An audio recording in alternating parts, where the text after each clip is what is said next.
Hello dear student, my name is Anil Yadav. Class 12, unit number 10 जिसका नाम है training in sports. Training in sports में total 5 component थे, 4 मैं complete करा चुका हूँ, 5वां बता रहा हूँ। इसमें थोड़ा टाइम इसलिए लग रहा है कि बोर्ड के हिसाब से काफी इंपॉर्टेंट चैप्टर है। इससे पहले जो है 70 मार्क्स में क्वेश्चन पूछे जाते थे, तब 11 मार्क्स इस यूनिट से आता था। अब 35 मार्क्स में जब क्वेश्चन पूछे जाएंगे या पेपर होगा तो 7 मार्क्स इस यूनिट से आएगा, जिसमें से 4 क्वेश्चन इससे बनेंगे। 2 क्वेश्चन 2 मार्क्स के होंगे, एक क्वेश्चन 3 मार्क्स का होगा, एक क्वेश्चन 4 मार्क्स का होगा। तो इसमें कभी इसका डेफिनेशन नहीं पूछता है, इसका थोड़ा बहुत पूछ देता है। नहीं तो जो अभी इससे पहले कंपोनेंट हुए थे, स्ट्रेंथ हुआ था, स्ट्रेंथ को बहुत ज़्यादा पूछा गया है। इसके बाद एंडोरेंस हुआ था, एंडोरेंस को भी पूछा जाता है। इसके बाद स्पीड को भी बहुत ज़्यादा पूछा गया है। इसके बाद फ्लेक्सिबिलिटी को भी पूछा गया है, एक आध 2 बार इसको भी पूछा गया है। कोऑर्डिनेटिव एबिलिटी, अब कोऑर्डिनेटिव एबिलिटी का दूसरा नाम एजिलिटी है, कोऑर्डिनेटिव एजिलिटी। अब आपको कहीं पे कोऑर्डिनेटिव एबिलिटी या कोऑर्डिनेटिव एजिलिटी आ जाए तो आप बिल्कुल कंफ्यूज न होइए, क्योंकि आप बोलेंगे कि एबिलिटी लिखा हुआ है, कहीं कहीं एजिलिटी लिखा हुआ आ जाएगा तो आप कंफ्यूज हो जाएंगे। इसमें हमें पढ़ना है कोऑर्डिनेटिव एबिलिटी और एजिलिटी, डिफिनेशन एंड टाइप्स। इसके डिफिनेशन क्या है और इसके टाइप्स क्या है। तो सबसे पहले कोऑर्डिनेटिव एबिलिटी के डिफिनेशन ये होते हैं कि it is the ability to body of perform movement with perfection and efficiency. It is the ability to repeatedly execute a sequence of movement smoothly and accurately. This involve the sense muscular construction and joints movement. आपको ये बातें समझ में आ गई होगी कि coordinative ability का मतलब ये होता है कि पूरे बॉडी का जो भी एक्टिविटी करती है, पूरी बॉडी जो भी एक्टिविटी करती है वो स्मूथ तरीके से हो, मतलब कि परफेक्शन हो, ऐसा लिपा पोती जैसे नहीं लगना चाहिए किसी स्किल का कोई प्रैक्टिस अच्छे से करके आ रहा है। जैसे अभी आप क्रिकेट खेल रहे हो तो आपकी इतनी ज़्यादा प्रैक्टिस होनी चाहिए, इतनी प्रैक्टिस अच्छी होनी चाहिए कि बॉल अगर बाउंसर टाइप में आ रही हो, शॉर्ट पिच आ रही हो, तो आपको अपर कट खेलना ही खेलना है। तो अपर कट का इतना अच्छा परफेक्शन आ जाना चाहिए कि जहाँ खेलना चाहते हो वहाँ पे बॉल जानी चाहिए। ऐसा नहीं कि अपर कट खेलने जा रहे हो कहीं चीज साइड चला जा रहा है, वो एक आध बार हो जा रहा है वो अलग की बात है, पर परफेक्शन वैसा होना चाहिए। अब इसमें मेन ये आता है कि जैसे यहाँ पे इधर से कोई 4 व्हीलर आ रहा है या यहाँ पे एक कोन लगा दिया और यहाँ पे कोन, और यहाँ से किसी बच्चे को बोले दौड़ते हुए गया इस साइड से आकर के यहाँ पे घुट गया, इतना बात समझ में आ रही है। तो यहाँ से इसमें यहाँ से स्टार्ट किया, इसके बाद रिदम के साथ गया, यहाँ पे टर्न लिया तो बैलेंस किया, इसके बाद फिर यहाँ से आया तो दिमाग का यूज किया, फिर यहाँ आकर के होल्ड किया। तो जितनी है इसी से रिलेटेड है, बस कोऑर्डिनेशन क्या है। और इसके साथ अगर यहाँ पे कोन रख करके कुछ कोई ऑब्जेक्ट रख के यहाँ से दौड़ के जाना है, इस कोन को उठाना है, फिर वापस आना है, तो यहाँ से दौड़ते हुए जाता है, तो पहले यहाँ से स्टार्टिंग पोजीशन में यहाँ से रिएक्शन टाइप में जाता है, इसके बाद रिदम के साथ दौड़ता है, यहाँ पे होल्ड करता है यानी कि बैलेंस करता है, बैलेंस नहीं करेगा तो पैर से लगेगा तो ऑब्जेक्ट बाहर चला जाएगा। जैसे आप लोगों को शटल करवाया तो फिर यहाँ से कोन उठाएगा, कोन उठा के फिर वापस यहाँ पे आएगा। तो इसमें बीच में बैलेंस हो गया, रिदम हो गया, कपलिंग हो गया, ये काइनेस्टेटिक मतलब एक जगह रुक करके कोन को उठाना पड़ेगा, फिजिक्स का टर्म है। तो इस तरह से ऐसे कर करके जो ये पूरा मैच से लेकर के चलने से लेकर बैठने से लेकर योगा करने से लेकर ध्यान लगाने से लेकर के जितना वो इसमें आएगा सब कोऑर्डिनेशन से रिलेटेड आएगा। एक अगर जैसे हम खाना खाते हैं तो लाइट चली जाती है तो हमारा कोऑर्डिनेशन हाथ और मुंह का इतना अच्छा कोऑर्डिनेशन होता है कि आंख बंद करके कुछ खाएंगे तो मुंह में ही नहीं जाएगा, न कि सिर पे न इधर उधर जाएगा। तो ये इतना प्रैक्टिस हो चुकी है। वैसे क्रिकेट की प्रैक्टिस हो, वॉलीबॉल की प्रैक्टिस हो, बैडमिंटन की प्रैक्टिस हो, इतना हम प्रैक्टिस कर लेते हैं कि जितने भी कहीं कहीं पे 6 दिया है, कहीं कहीं पे 7 दे दिया है। तो 6 या 7 का एक कॉम्बिनेशन बना रहता है। आपको बस 4 या 5 लिखने के लिए आता है, इससे ज़्यादा नहीं आता है। पूछ देता है कि क्वांटिटेटिव एबिलिटी से कि कितने टाइप्स हैं या उनके टाइप्स को इनलिस्ट कीजिए, किन्हीं 3 को एक्सप्लेन कीजिए या 4 को एक्सप्लेन कीजिए। इसमें आप 2-3 पॉइंट आराम से लिख देंगे।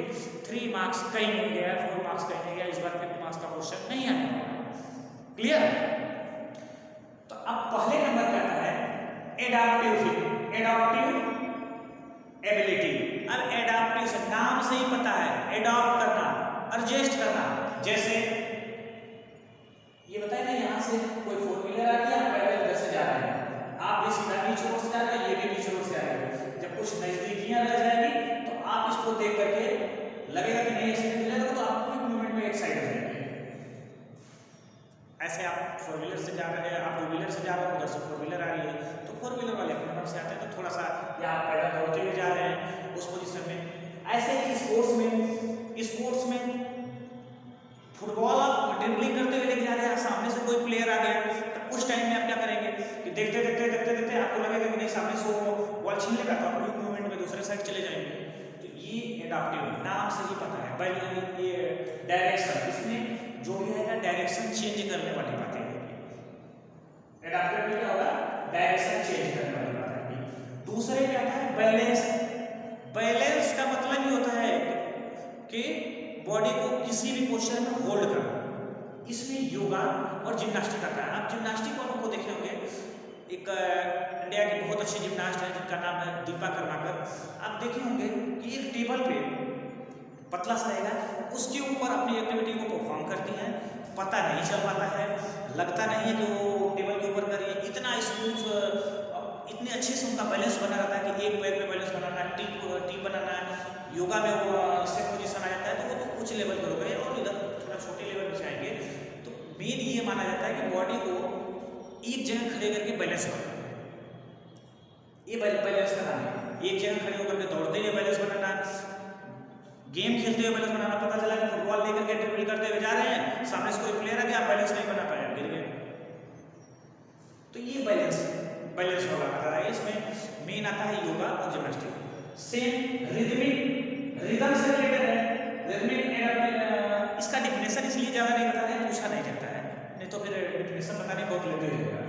तो रिदमिक एबिलिटी, रिदमिक मतलब रिदम का मतलब आप समझ रहे होंगे कि जिम्नास्टिक में ये भी सेम पोजीशन आता है जिम्नास्टिक से। और इसके साथ ही साथ आप 26 जनवरी और 15 अगस्त को आप देखते होंगे कि परेड कराया जाता है।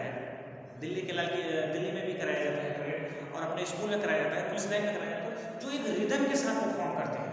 इसके साथ डांस आ जाता है, जिम्नास्टिक आ जाती है, और एरोबिक्स आता है रिदम के साथ। इसमें बॉडी जो है बैलेंस रहेगी और एक रिदम में। पता चला एक पैर उठाए तो जितने लोग हैं सब पैर एक साथ उठा रहे हैं, ये नहीं कि एक पैर उठा रहा है, एक हाथ उठा रहा है, एक इधर देख रहा है उधर। रिदम देखने में लगता है कि एक रिदम बना हुआ है, रिदमिक एबिलिटी आती है। इसके बाद आती है, इसका नाम है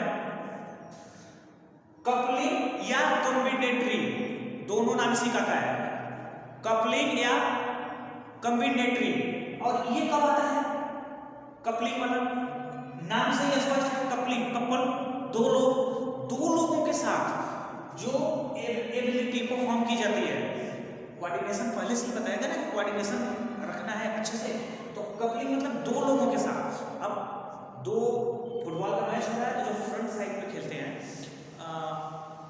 स्ट्राइकर टाइप के जो हो गए या मिडफील्डर हो गए और एक डिफेंडर होते हैं, तो जो फ्रंट साइड में खेल रहे हैं वो लोग आपस में कॉम्बिनेशन बना के बॉल को लेके जा रहे हैं।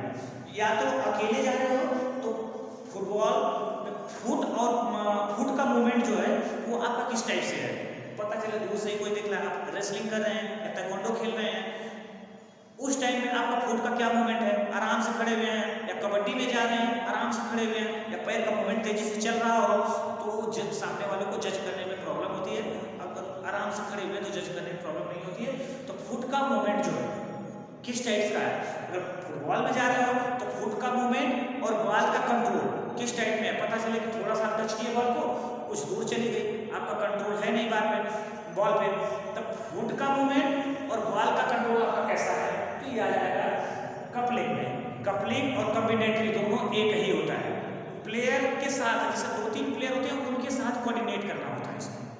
अभी WWE आप जब देखते होंगे तो उसमें देखिए 2 लोगों का 3 लोगों का कोऑर्डिनेशन और एक टीम बनी रहती है।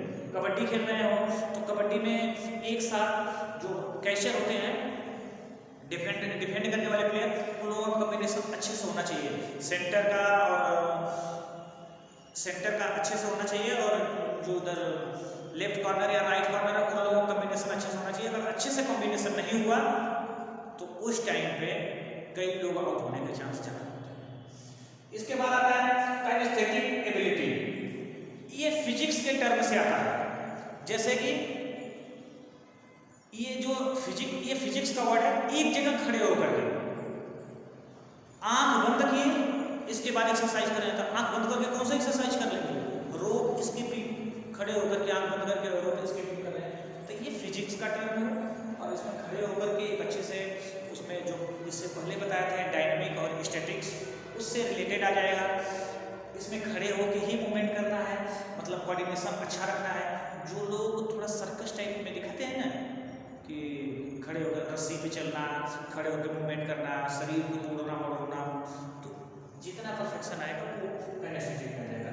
इसके बाद आता है ओरिएंटेशन एबिलिटी। अब ओरिएंटेशन का मतलब होता है कि कॉम्प्लेक्स मूवमेंट के साथ। अब कॉम्प्लेक्स मूवमेंट हर गेम में होता है। कॉम्प्लेक्स मूवमेंट का मतलब क्या होता है कि आप ग्राउंड में गए हुए हैं तो उस टाइम के हिसाब से, फील्ड में गए हैं तो उस टाइम के हिसाब से अपने आप को एडजस्ट कर लीजिए। जैसे फॉर एग्जाम्पल इंडिया का मैच चल रहा है और 3 विकेट 5 या 7 ओवर में आउट होने के बाद T20 चल रहा है, 5वें 7वें में 4-5 विकेट गिर गए हैं। इसके बाद हालत बड़ी खराब है तो उस टाइम पे जो प्लेयर वहां पे पहुंचेगा फील्ड पे, उस सिचुएशन मैच के अकॉर्डिंग, टाइम के अकॉर्डिंग और जो नीड है उसके अकॉर्डिंग अपने आप को एडजस्ट कर ले रहा है, टीम को एक अच्छा स्कोर दे रहा है, तो आता है ओरिएंटेशन। आई होप कि आपको ये चीजें क्लियर हुई। तो लास्ट में आता है डिफरेंटेशन एबिलिटी। ये जितने एबिलिटी है सबको मिला के अलग अलग टाइप में ये एबिलिटी आती है, उसको हम डिफरेंटेशन एबिलिटी कहते हैं। जैसे ग्राउंड पे आप क्रिकेट का मैच खेल रहे हैं या वॉलीबॉल का मैच खेल रहे हैं, उसमें कोई फिक्स नहीं है कि कब एडाप्टिव हो जाएगा, कब बैलेंस आ जाएगा, कब रिदम आ जाएगा, कब कपलिंग आ जाएगा, कब काइनेस्थेटिक आ जाएगा, कब ओरिएंटेशन, मतलब कुछ फिक्स ही नहीं है कि कब आपको हिट करना है, कब आपको बॉल रेज करना है, कब आपको खड़े होकर के देखते रहना है। अब क्रिकेट का मैच खेल रहे हो, बाउंड्री लाइन पे फील्डिंग कर रहे हो, कोई फिक्स नहीं है कि आपके यहाँ पहली बॉल आएगी उस ओवर की, एक ओवर में 6 बॉल है तो 6 बॉल में से आपके पास 6 में से एक भी बॉल आएगी कि 6 बॉल आ सकती है, एक भी बॉल नहीं आई, तो आप खड़े होकर देखते रहिए कि बॉल आ रही है कि नहीं आ रही है। बॉलिंग जब बॉलर जो है बॉल करने जा रहा है तो आप वहाँ पे खड़े होकर के उसके अकॉर्डिंग आप देख रहे हैं कहीं इधर तो नहीं है, अच्छा वो डिफेंस करने लगा, पुल करने लगा, हुक करने लगा। जब हिट करेगा तब तो आपको लॉन्ग ऑफ की तरफ आप फील्डिंग करें तो जाएगा।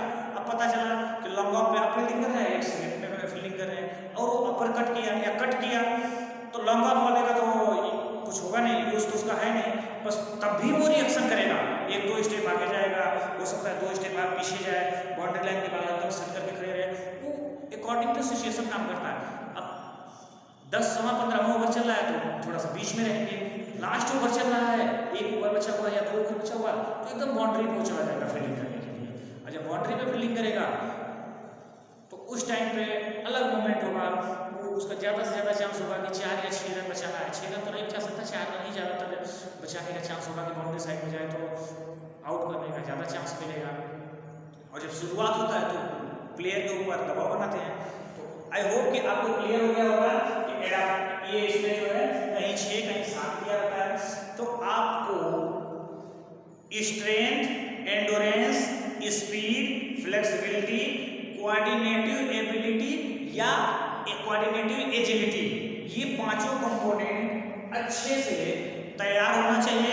ये जब 5 कंपोनेंट तैयार रहेंगे तो आपका 7 मार्क्स इन 5 कंपोनेंट से पूछे जाएंगे, जिसमें 4 क्वेश्चन होंगे, एक लॉन्ग क्वेश्चन होगा 4 नंबर का, एक 3 नंबर का,